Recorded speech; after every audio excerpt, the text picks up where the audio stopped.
آج ہم سی پی سی کے جس موضوع پہ بات کریں گے اس کو عام زبان میں 110 کے نام سے جانا جاتا ہے۔ 110 کی دیوانی مقدمات میں بڑی اہمیت ہے۔ روزانہ کی بنیادوں پہ ہم کورٹ کے اندر پروسیڈنگز میں 110 کی درخواست کا آنا دیکھ رہے ہوتے ہیں۔ آرڈر 1 رول 10 سی پی سی 1908 یہ کیا ہے؟ آرڈر 1 رول 10 سی پی سی جو ہے یہ 5 سب سیکشنز پر مشتمل ہے۔ اب آرڈر 1 رول 10 کا جو سب سیکشن ہے وہ ہمیں بتاتا ہے suit in the name of wrong plaintiff, یعنی کہ اگر دوران پروسیڈنگز عدالت کے سامنے یہ بات عیاں ہوتی ہے کہ پلینٹیف سائیڈ نے، مدعی سائیڈ نے عدالت کے سامنے جو مقدمہ دائر کیا ہے اس مقدمے میں جس پلینٹیف کو پارٹی ہونا چاہیے تھا، مدعی کو پارٹی ہونا چاہیے تھا، وہ مدعی، وہ پلینٹیف مقدمے میں پارٹی نہیں ہے، تو کورٹ اپنی سیٹسفیکشن کے بعد اس پارٹی کو ایز اے پلینٹیف شامل کرے گی جس کو اس مقدمے میں ایز اے پلینٹیف ہونا چاہیے تھا، اور اس کی موجودگی کورٹ کے لیے بہت ضروری ہے، اور اس کی غیر موجودگی میں کورٹ کسی بھی ٹرو ڈیسیژن پر نہیں پہنچ سکتی تھی۔ یعنی کہ آرڈر 1 رول 10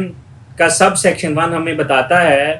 کہ اگر عدالت اس نتیجے پہ پہنچتی ہے یا عدالت کے سامنے یہ بات آتی ہے کہ فلاں پارٹی کو مقدمے میں مدعی بنائے بغیر فیصلہ نہیں کیا جا سکتا یا اس کا مقدمے موجود ہونا ضروری ہے، تو کورٹ پارٹی کو مقدمے میں ایز اے پلینٹیف شمار کرے گی۔ اسی طرح جو سب سیکشن 2 ہے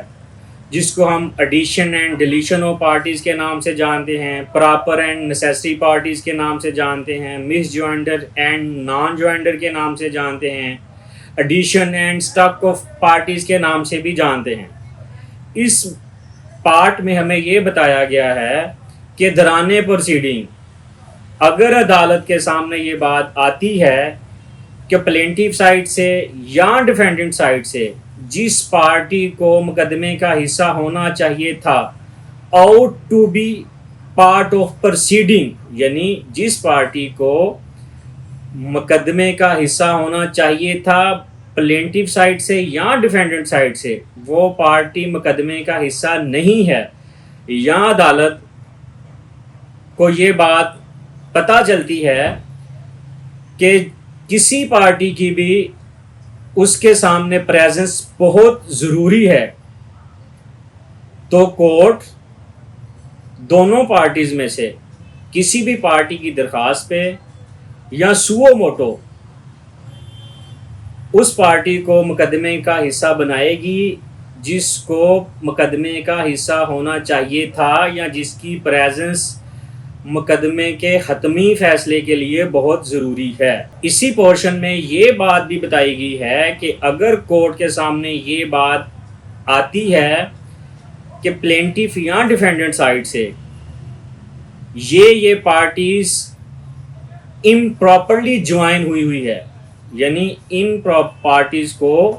مقدمے کا حصہ نہیں ہونا چاہیے یا ان پارٹیز کی ضرورت نہیں ہے، تو کورٹ دونوں پارٹیز میں سے کسی پارٹی کی درخواست کے اوپر یا خود سوو موٹو لیتے ہوئے اس پارٹیز کو جس نے امپراپرلی جوائن کیا ہوا ہے مقدمے میں سے اسٹرک آؤٹ کر سکتی ہے۔ اسی طرح آرڈر 1 رول 10 ہمیں یہ بھی بتاتا ہے کہ جب ڈیفینڈنٹ سائڈ کو مقدمے میں ایڈ کیا جائے گا تو پھر ایک نئی امینڈڈ پلینٹ آئے گی، اور امینڈڈ پلینٹ کے بعد جو سروس آف پراسس ہوگا، سروس آف نوٹس ہوگی، وہ امینڈڈ پلینٹ کے ساتھ ہوگی، اور وہ جو نیو ڈیفینڈنٹ ہے اس کے اوپر بھی ہوگی، اور جو اس کے کا پہلے ڈیفینڈنٹ تھا، جو اوریجنل ڈیفینڈنٹ تھا، اس تک بھی وہ سروس کی جائے گی. یعنی آرڈر 1 رول 10 بنیادی طور پہ ہمیں یہ بتاتا ہے کہ اگر عدالت کے سامنے کسی بھی طرح on the application of any party یا عدالت خود اس بات پہ پہنچتی ہے، نتیجے پہ پہنچتی ہے کہ اس پلینٹف کو مقدمے کا حصہ ہونا چاہیے تھا اور نہیں بنایا گیا، ڈیلیبریٹلی اس کا نام نہیں لکھا گیا، تو کورٹ